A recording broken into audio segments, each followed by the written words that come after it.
2-1 in soccer, 2-1 in basketball. That's a successful Wednesday. Let's recap it and do it again.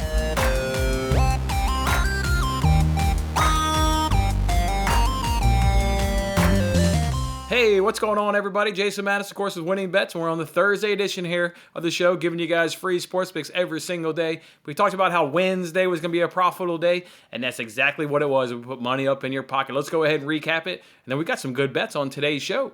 It all started off yesterday in the Premier League. We took that West Ham versus Norwich game. We took 3 bets in that game. We cashed 2 of the 3 bets. 1 of them were at plus money, so we had some good cashes up in there. West Ham was able to cover minus 1.5 on the spread. Late goal there in the second half. I think it was about the 85th minute or so. They got that second goal, so that was absolutely outstanding right there. And quite frankly, we needed that goal because our other winner in that game was West Ham to score in both halves. Did both goals just have to come extremely late?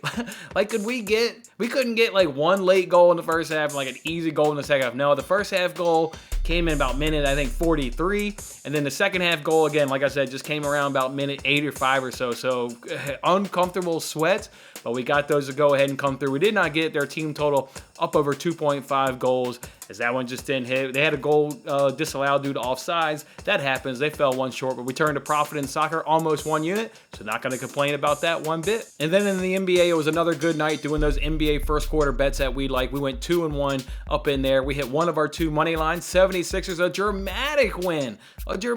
Jumped out to a nice little bit of early lead, and then the Hornets came back, and then when they were really in control, really the rest of the way there in that first quarter, up until the very end, the 76ers hit a big-time three-pointer with about, I think, 3, maybe 4 seconds to go, and then the Hornets missed their buzzer beater from about 39 feet. So nice dramatic cash there to start off our evening. Unfortunately, the Mavs, they were unable to go ahead and get the cash right there, but we came right back with the cash cow that is the Cleveland Cavaliers on the road, only on the road, but boy, are they the cash cow right now as they came through again, getting plus 2.5 points.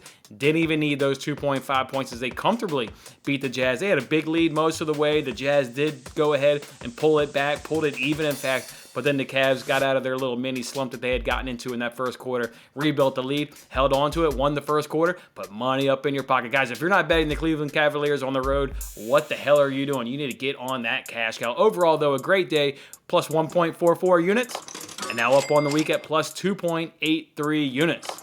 Very, very good week for us here so far. Look to carry that momentum up on into Thursday. With that being said, let's just go ahead and jump on into it. Let me remind you guys, we've got our Atletico Madrid and Real Madrid parlay that we went ahead and did. Mentioned it on yesterday's show, liking that parlay, but also liking maybe anytime goal scorers in that West Ham Norwich game. Laid off that, I thought about it more after the show, and why put another unit on that game when I also had another soccer bet that I liked, and obviously it was that parlay. So yeah, that one comes in at plus 113, so we just need to go ahead and have Atletico Madrid go ahead and advance past Bilbao. Obviously think they can certainly go ahead and do that, and we'll get a nice plus 113 cash right there. The other soccer game going on today is Liverpool versus Arsenal.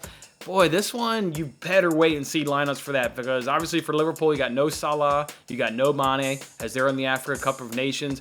I expect Arsenal to have the better starting 11. I don't understand why the English FA, though, flipped this one. This one's now weird, because the first leg was supposed to be in Arsenal, or at the Emirates, and then the COVID thing happened. Liverpool asked for the game to be postponed. That request was granted, but they flipped where it was. I don't get that. So now this game's at Anfield, so that'll give them a little bit of advantage. I kind of like Arsenal on that double chance at plus 110. But again, let's go ahead and wait and see the lineups, just because there's so much uncertainty with what Liverpool may go ahead and put out there due to injuries and selection, just due to the African Cup of Nations. That one's going to have to be a lineup checker right there. But I lean Arsenal on that double chance at plus 110. But just go ahead and check me on Twitter a little bit later on this afternoon. It's at WinningBetsPod. Let's go ahead, though, and get in a soccer bet. Let's go ahead and look at Serie A this weekend. We've been doing pretty good here at these both teams to score and up over 2.5. So I got another one from that league as well. Let's go ahead and do Sassuolo and Verona. Let's do that. Both teams are scoring over 2.5, and you can get that at minus 130 up over at DraftKings. What do we like about this? Well, their games are averaging 3.3 and 3.4 goals on the season. The 3 of the last 4 head-to-heads have cashed this bet, and Sassuolo's goal differential on the season is 36 and 33, and Verona's 37 and 33. So you can see right here, everything adds up to over 2.5 in both teams to score.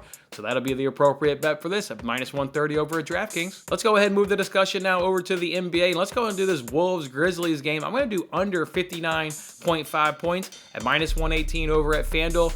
I will go ahead and say the numbers contradict themselves. If you look at season-long numbers, they're cashing the over. It's 24, 15, and 2, and the games are averaging 59 and 57. So at least right there, at least while they may be cashing the over, at least they're staying under 59.5, so like that. If you look at the last 10, though, these two teams are now cashing the under at 13 and 7, and their games are averaging 55 and 54. So I'm going to go ahead and roll with obviously the most recent trends of cashing the under, but even if the season-long numbers are staying under 59.5, so I feel relatively good. 60 points is a hell of a lot of points, guys, in one quarter of basketball. That is like, you got to have no defense, and guys have just got to be making shots. And you don't have to have that much of a cold stretch to go ahead and cash under 60 points in a quarter of basketball. So I'll go ahead and roll with it. Wolves Grizzly under 59.5 points at minus 118 over at FanDuel. The other one I went ahead and liked on today's slate is that Blazers-Nuggets game. I like Nuggets against the spread, but the number came in at minus 3.5. That is just a huge, huge number over the course of 12 minutes of basketball, but the Nuggets should certainly win this first quarter. Over the course of the season, they're winning their first quarter, point differential is about 5 points greater than the Blazers, and over the last 10, it's about 4 to 5 points, almost 5 points. So they can probably cover minus 3.5, but to me, that's too many points, and I've got a better use for what we can do with the Nuggets here in the first quarter. What is that better use of the Nuggets winning the first quarter? How about our good promo over there at FanDuel, their risk-free same-game parlay due to their TNT promotion that they go ahead and do. You've got to bet one of the two TNT games. Well, one of the two TNT games tonight is that Blazers versus Nuggets game. So I'm going to look to take, definitely in my same game parlay, I'll go ahead and drop the Nuggets to win the first quarter on the three-way line. I'm not going to do a two-way line. When you're talking about risk-free stuff, you guys normally, when we bet first quarter lines, we do two-way money lines, not when it's risk-free. Go ahead and do that three-way line. Obviously, just gave you guys the numbers right there. The Nuggets should certainly win the first quarter. Just not willing to risk that they'll go ahead and win it by more than 4 points, but that'll be one leg there in my same game parlay. I'm also going to put Nikola Jokic up in that same game parlay. Look, the Blazers cannot defend that center position. Over the last 30 days, they're allowing 24.8 points on 66% made field goal percentage. That is dead last in the NBA. And they're allowing 18.1 rebounds for that center position. That's second to last in the NBA. It's not a whole lot better over the course of the last 14 games. It's 26.4 points, 67.9% field goal percentage, and 18 rebounds. So you can see right there, they struggle to defend the center position. Jokic has his way up against the Blazers back on November 14th. He got 28 points and 9 rebounds. Last season, remember they played in the playoffs? He had games of 36, 38, 16, 36, 38, and 34 points. Yeah, almost all those were in the 30-point range. So that'll be another piece in my same game parlay, is taking Jokic over his point total. Or if it's absurdly high, maybe doing that thing where they offer you where you can do like 25 plus. Either way, Jokic, his point total will be in there. Also, I'll drop his rebound point total in there, but I won't go too crazy on that in terms of like maybe predicting a double digit, because there are enough games where he stays around that 8 or 9 number.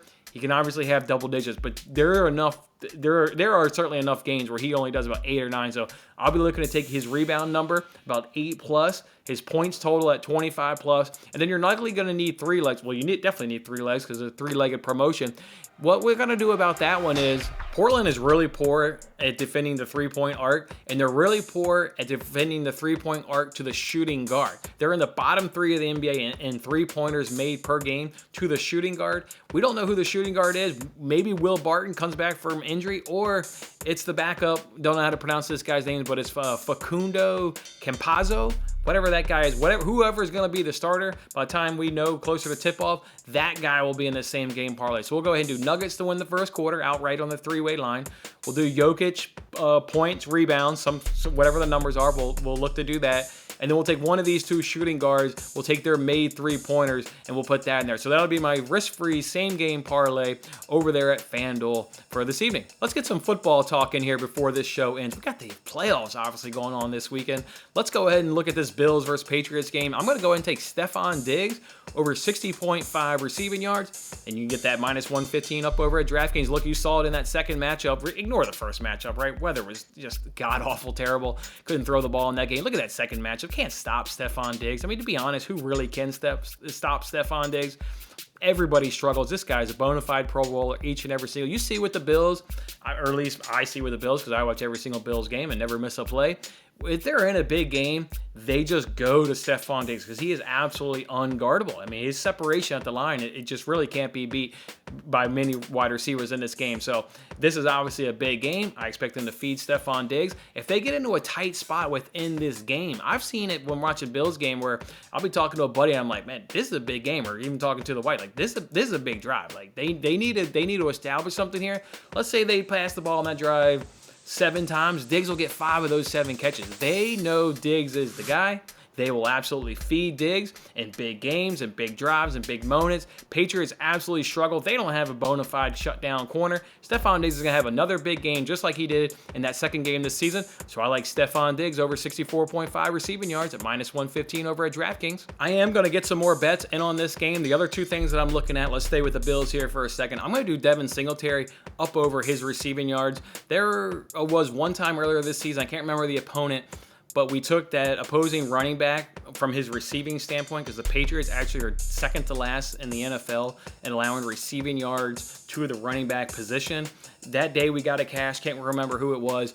So I'm going to be looking to do Singletary's over his receiving yards. This won't be a random play. If you guys are following me on TikTok, they're on my betting challenge where I'm trying to turn $10 up into $85,000. I actually used Devin Singletary this past Sunday in that challenge and got a win. He went over, was it 12.5 or 13.5 yards, whichever one it was, but he went over on his first catch. He caught a nice screen pass there from Allen and went over 13 or 12 yards or whatever it was. So I'm going to be looking to back Devin Singletary on his receiving numbers. That number is not available to us, but that'll be one that's on my radar. The other one, let's go ahead and talk about the Patriots here for a second. I like Damian Harris.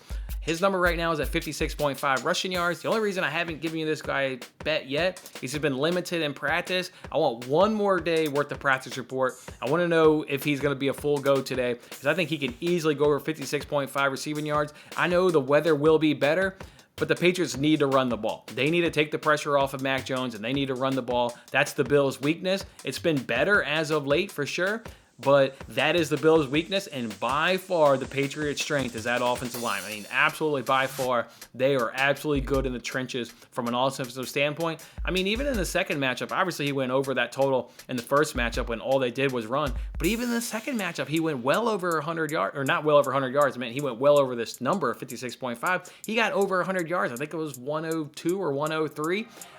If he's healthy, he's going to be the guy, and he will crush this number of 56.5 because they're going to come out and they're going to run the game. That's their chance to win this game, is to get 100 between their backs of Stevenson and Bolden and Harris. They need to get 150, 175 yards. If Harris is healthy, he's going to be the guy. So let's just get one more day worth of practice reports. If we think he's going to be the guy, maybe look for me later on Twitter because I don't want to wait maybe till tomorrow's show and this number has gotten up over 60. So just follow me on Twitter. If we get, like I said, let's see what the practice report comes today. We'll be looking to back Damian Harris in this football game. All right, let's go ahead and jump on into the recap. Don't forget, guys, we got our Real Madrid, Atletico Madrid 2 advanced parlay to go ahead and cash later today at +113. We're going to do Sassuolo and Verona. Both teams to score and over 2.5 at -130. We're going to do Stephon Diggs over 64.5 receiving yards at -115. We're taking that Wolves Grizzlies first quarter under 59.5 points at -118. We'll do that FanDuel risk-free TNT promo.